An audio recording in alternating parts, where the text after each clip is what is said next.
morning, YouTube, and welcome to Pete 717, another episode about 2012 WRX. What is going on today? So last night we started the car. You saw the video of starting the car. That was last night. We had few engine codes that needed to be resolved, so I did contact my tuner. He sent me a file that same evening, and most of those codes got resolved. He took care of the evap and PCV system. That's all taken care of on his end. He deleted those codes. He got rid of the whatever he does. On my end, I have 2 codes and 3 problems total we need to figure out before I can start driving the car. The first code is P0031. That was a front oxygen sensor, low circuit. So I did read around and I found a quick fix for this problem. I'm gonna show it to you guys. So if anyone's running P0031, you look underneath. There is a fuse box right there. A fuse box right here, it's hanging, but it's kind of clipped right there with a couple of relays and 2 fuses. One of the fuses, there's 2 15-amp fuses. One of the fuses were burned, and that fuse and one of those relays responsible for front O2 sensor. So I replaced the fuse. That problem went away. The second problem we're having is speed sensor, vehicle speed sensor, VSS. Code number P0500, and then the WRXs, not the STI. And STI speed sensors are inside the transmission. In WRXs, the ABS sensors in each one of the wheels is responsible for speed. So either one of the ABS sensors is bad, something's wrong with the wiring, or your module that's responsible for ABS is not talking to the computer correctly. So that's going to be figured out. And the third problem that doesn't have a check engine code, but that's kind of concerning. That's why the car is up in the air. When I moved the car, you guys saw the video yesterday. I had some oil dripping from the rear diff, and you can still see that little drip generating. Not a lot, but enough for me to needing to handle that situation. So the car is up in the air. I'm gonna remove this stupid guard and get rid of it, because now I don't know where the oil's coming from, and that guard is pain in the butt. You have to kind of actually drop the whole rear diff in order to get that out. So once that drippage and the speed sensor is figured out, I can start driving and braking in the car. Okay, rear differential update. So taking that guard off, major pain in the butt. But I did look around everywhere. Like I'm saying, you know, it's not coming out of the axles, it's not coming out of the front center dry shaft. It's not coming out of the plugs. The only way it can be coming out is the back plate right there. I put my finger in there. I didn't notice any kind of drippage. So what I'm thinking happened is, when I fill that rear differential up, you know how you fill it to the top and you let the extra drain out, run out, and then you put a plug. As I was prepping the plug and everything, some of that extra came out, got inside that tray. What I did now is I filled it up again to the max, and we're gonna keep an eye on it. I cleaned that tray, should be clean, so if I see any more drippage, I'll open it again.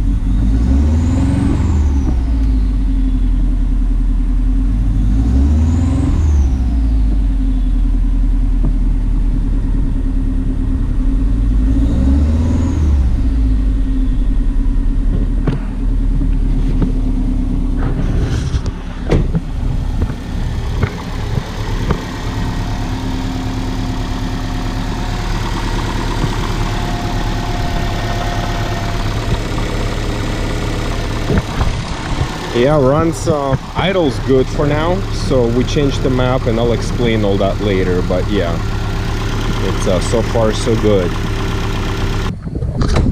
Okay, good idle. Did burp the system, so it took a lot.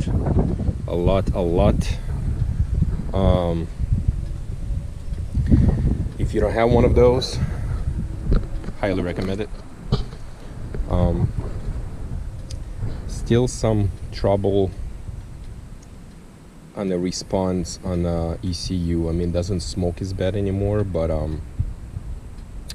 me and the tuner were trying to figure that out. What's going on? Why is it not responsive all of a sudden? I think maybe the turbo's messed up because the TD04 is very tired. So we're trying to figure it out. He sent me a different map today, but overall we're just breaking in slowly, and I might take it for a short drive right now. Hey guys, welcome to Pete 707. Another day and another rainy day. Every time I want to drive out, it starts. Check engine code P0500 speed sensor. I did some troubleshooting and I had to replace ABS sensors. And what you do is, this is inside your wheel hub and that's coming out and your harness plugs into that. So what you do is you get your meter and you unplug it and put the meter inside there. It should read about 3.5K depending on the sensor, between 3 and 5K. And this sensor on the front passenger side was reading nothing. It was 0. So it was a bad sensor. I went and found one online. Thank you for a great person that hooked me up with it. Dealer was 5 days out. The AutoZone was 5 days out, and they're $160. I bought one online for $16 on eBay from the guy, the local guy. I had to drive for an hour to pick it up, but it was worth it. I replaced it, and that fixed the problem. And of course you saw the video of fixing the O2 sensor. So all the codes are gone, 0 codes.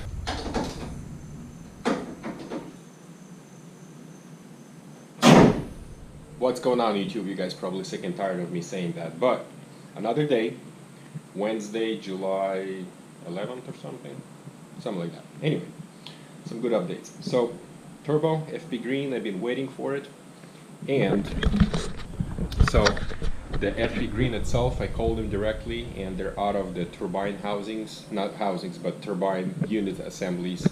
I placed the order 7 weeks ago, and they're saying it can be another up to 8 weeks until they get it, and they don't really know when. So it's out a long time, so they couldn't even get it to me. So I've been calling all the local shops that might have it in stock.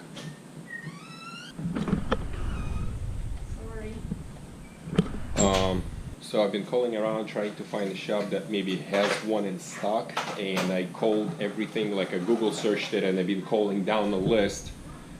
Couldn't find anybody who has it in stock. Every time I call them, they're like, yeah, we can order it. And I'm like, well, it's going to be months. They're like, well, we can place an order for you. Anyway, so I posted on a WRX forum looking for a turbo, and this one guy that owns the shop, gapcityperformance.com. I'm going to put address right here on the screen, gapcityperformance.com, and a link below in the description. He has them in stock. If you need one, call him up. Very nice shop, tons of parts, great prices. I mean, best stuff. Thank you so much for hooking me up, and here's the beast. I placed the order on Friday afternoon. I placed the order. Today's Wednesday. It was on my doorstep at 10 a.m. and they didn't charge me expedited shipping. It was just a flat, no shipping, just cost of turbo. That's it. Best deal I ever seen or had. FP green. This is the beast. Brand spanking new. Installation kit, gaskets, stickers, all of the good stuff. So we are installing this guy because I've been running a tiny TD04. So we're gonna install FP green. Okay. This is what's coming out. This is what's coming in. Alright, so there you go. TD04. I mean, it was temporary and all. It shouldn't be there. It should be VF48 or VF52, ultra heavy F52 right there, but FP green, small enough to spool up on the low RPM, and same time big enough to hold up to 500, 550-ish wheel horsepower. Solid quality force performance turbo, the green one. Yeah, look at that. There's no comparison. One more time, what's going on? Next day, Thursday, the 13th. Hot as heck. We had last couple of nights, huge thunderstorms rolled in. Today is 94, feels like 104 with 110% humidity. Nasty. I'm just running fan just to stay alive, losing a gallon a minute. FP green, she's in. Just need to connect those bolts, and I need to climb under the car, tighten a couple things up in there, and we're done with this. Figured out my situation with fuel pressure.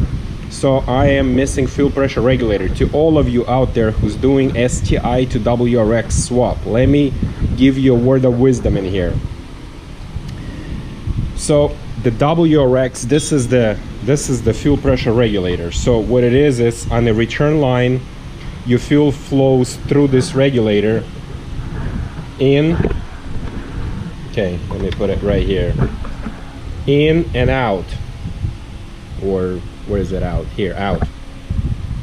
And then you have a vacuum hose, which is this guy right here, connected to here. So what happens is, as boost in here in manifold changes from vacuum to boost, from boost to vacuum, it controls the valve how much fuel you want to return back. So by locking the fuel in here, you're creating a pressure on the line that's pushing the fuel in. Anyway, that's what regulates. But anyway, the story is, this is from WRX, and the WRX, this thing is mounted on, these guys are fuel injectors right here. There's two fuel injectors. So on the WRX, it's mounted on the engine. Okay, on STIs, it's mounted right here. This right here cluster is the pressure regulator. This is not. This is just the nothing. Anyway, on STIs is mounted right here. So when you're taking a WRX body, which doesn't have fuel pressure regulator, and STI engine, which doesn't have fuel pressure regulator, you end up with no fuel pressure regulator. So what I'm gonna do is I'm either gonna use this, or we're gonna use aftermarket fuel pressure regulator. It needs to be set to 43.5 psi, which is a 1 bar. 1 bar is idling pressure. And we're gonna hook up the vacuum line in here, and vacuum line based on vacuum or boost or pressure in manifold, it will tell this guy, it'll give more pressure or less pressure. Okay, we'll correct the pressure. So that's the story. Okay, so now FP green is almost in, almost there. I need to raise the car up, climb under, tighten a couple bolts in there, and we're good. We'll start. Yesterday I pulled out the fuel pump, my DW300C, and we didn't have to, so now that has to go back in, and we have to install fuel pressure regulator, and we're gonna start the car and everything's gonna be just fine. Okay, what's going on YouTube? Empty garage, cleaning, putting stuff away. Let me update you. This is the end of the video. I'm gonna give you an update what's going on and what's happening today. She is done. I started driving it. There's still some corrections needed to be done. There's some still tuning going on, but the car is drivable now. I just need to add a little bit more of coolant, and I want to rinse all the spills that I had from the antifreeze. So she's drivable. This is the gauge, fuel pressure gauge we installed. I'll probably make another video shortly and explain what went in. I just want to close this video for now. So I don't know if I already made a video or not. So my fuel pump, the DW300C, failed. So after a couple of days it blew the fuse. I replaced the fuse, it blew it again right away. Like you click and it didn't even start the car, just blew the fuse. So I pulled it out, put a 12-volt in, and it just stuck. It just hums and not moving at all. So I think it's a bad one. And my neighbor, as soon as I start video recording, he does something in there. Anyway, so I think it's a bad pump. So I'm sending it back out for the warranty. It's under warranty. I just bought it brand new. So I put an OEM pump back in for now.